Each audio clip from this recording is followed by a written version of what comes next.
Koski has appeared in various actions with at least 3 attorneys.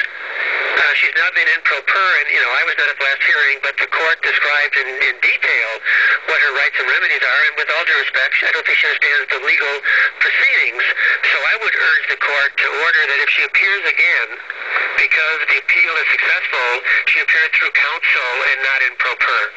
She simply doesn't, it's not easy to understand these concepts, but she shouldn't be coming in front of the court in pro per. Fortunately, I don't believe, I can't find her to be a vexatious litigant, particularly on the issue of the item on appeal, if she is successful in getting it reopened, that I can then compel her that she can't proceed on her own if she doesn't have the money to do otherwise.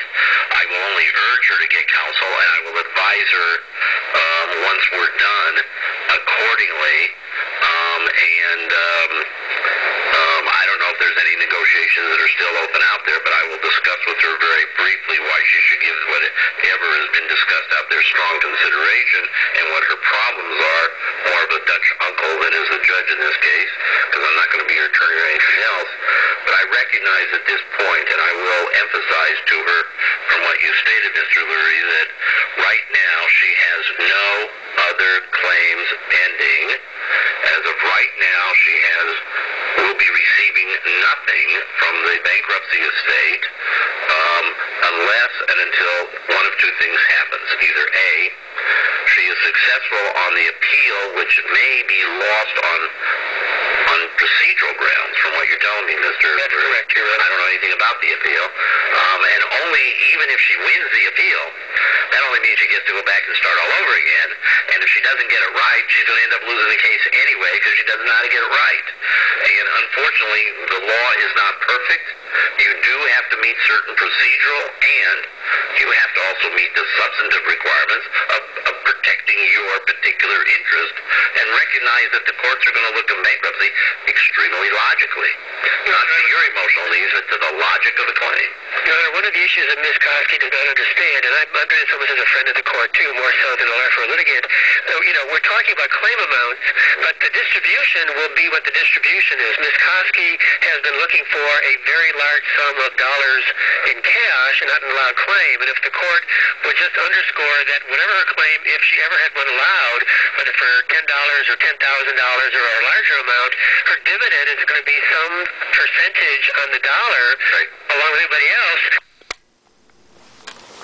They offered me $2,000 to settle it all up. Trustees is real fair there. And the other contention here, I'll still roll that tape on the last 2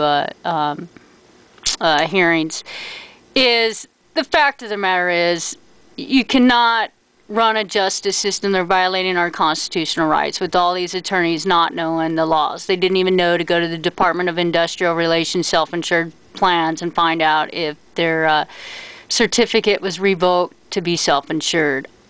And so here I was running all over the United States trying to figure it out. And then the SEC, when they alleged that they were self-insured, asked me if I wanted the protective witness program. No, I want you to do your jobs and enforce the laws on of this country.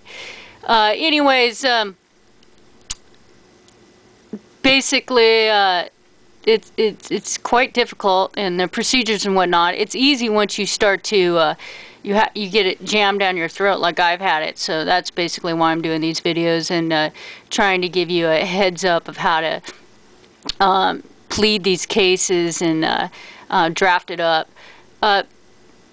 Basically,